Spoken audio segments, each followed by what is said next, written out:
Hello, it's me, Brendan, coming from my room. And for my film review project, I decided to go with The Truman Show. I chose this movie because, well, I've just heard for like years from like people I know and also like videos I've watched that this movie is really good. So I saw it on the list and I was like, hey, let's watch it and let's review it. So here we are. So this movie, I thought it was really unique. It has a really unique premise. The plot of the movie is that basically this guy named Truman Burbank, played by Jim Carrey, he was basically since birth in a TV show. His entire life has been broadcasted in this like giant dome, which is meant to be like a big like town or city. Um and somehow in his like 30 years of life, he never once thought that it was like a possibility, despite having all these signs throughout the years, including having multiple people like hijack the set or like straight up tell him, hey, your life is a lie. This entire like thing, your entire life has been a TV show.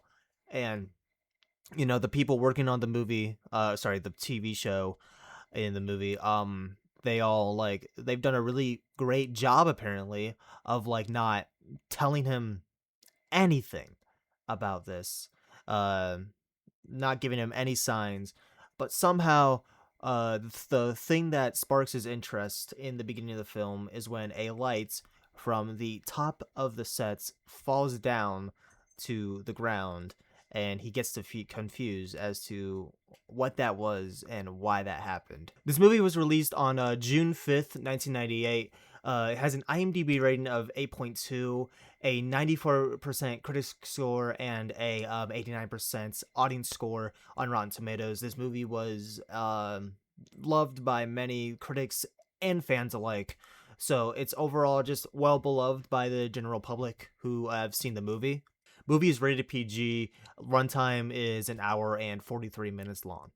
It was directed by Peter Weir, released by Paramount. It stars Jim Carrey as Truman Burbank, Ed Harris as Christoph, Lauren Linney as Meryl Burbank, Truman's wife, and Natasha McElhone as either as Lauren slash Sylvia uh, Garland. I think the overall story of this film, like the script, the plot, the writing, it was I think that's what makes the movie what it is. Obviously, the actors and like the sets and all that, obviously like add to the film. But I think what really makes this film is the story and how like just crazy and unique it is as a story. It's definitely a once, like I said, it's definitely a once in a blue moon kind of movie that somebody comes up with, and it's done pretty much perfectly. There's no I have no like I have no issues with like anything that happens in it. I think a lot of what happens is just crucial to the story. Uh it's all just Truman slowly realizing that his life is a lie. Uh we get like flashback scenes of like people telling him he has a memory of this girl that he was interested in. Obviously the people who made the TV show wanted him to marry this other girl, so they like uh pushed that one girl away and put that other girl into his life. But he would still see her from time to time, and spoiler warning, he saw her in a library, and they decided to go on a like little date for like it was only like 5 minutes. They kissed, and then she was taken away by someone who was her father, except it wasn't her father, it was like one of the TV producers, and she's like fastly talking like your whole life is a lie, it's a TV show, they're everybody's in on it. Another crucial point in the movie as to where he um finds out is when he sees at least the person playing his father. His father in the show, in the movie, died previously. He died of drowning when they were sailing the seas. That was a decoy to make sure Truman didn't like escape. I want to talk about the like the setting and the sets as well. Um, Obviously the set is like this giant dome, which is like a city or a town where Truman lives, and couple of, like I love how it's like made, and I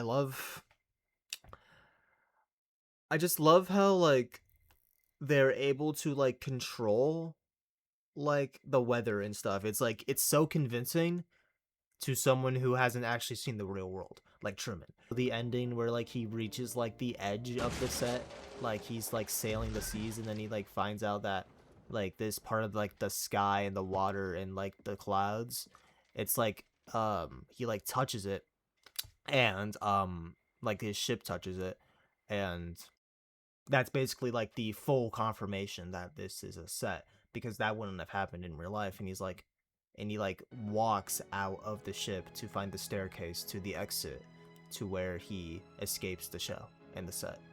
There was like the ending, the part of the ending where he's like sailing, where they have like the storm come in and try to like literally like make him dead, uh for like dramatization or something, and like to make sure he doesn't escape. And like storm comes in, heavy waves.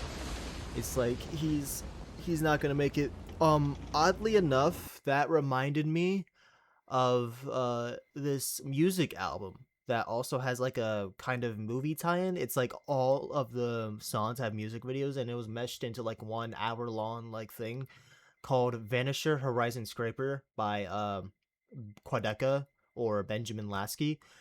Um Specifically the end of that like little movie where he's like trying his best to get to the horizon through this ship, but the storm's coming in, and like he's like trying his best, but like it's literally too much to the point where like he dies at the end of it.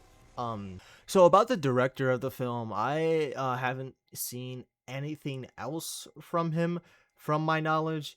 Um, the only movie of his that he's also directed that I recognize is the Dead Poet Society, which I have not seen. According to IMDb, his films often revolve around the like of like the main character like standing up to like a figure.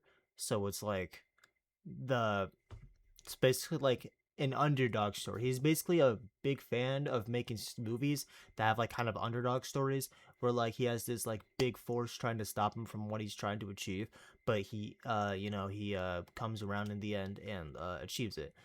The Truman Show is a good example because like the Truman Show, he's fighting like the TV producers who could basically control everything about his life, and at the end he like overcomes them and like defeats them. Like I said, I thought this movie was really well made. It was a very unique movie. I think like anyone who could see it could like appreciate it, and I think everyone, it's for everyone. Everyone would like it because it's just like it's such a fun movie to watch, and it's such like it's a relic of its time. And it's wonderful, amazing acting, amazing story.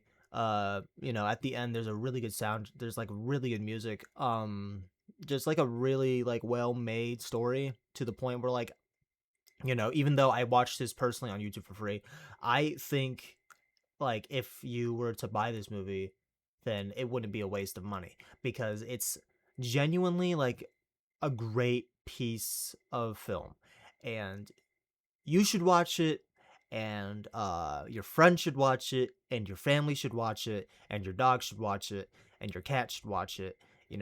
Anyone you know should watch this movie. Your neighbor across the street that like you don't trust, you should recommend this movie to them because this movie is is wonderful. This movie's great, and you should watch it. That's I don't really know what else to say. I hope you enjoyed the review, and I hope you give me an A, teacher. Okay, bye bye.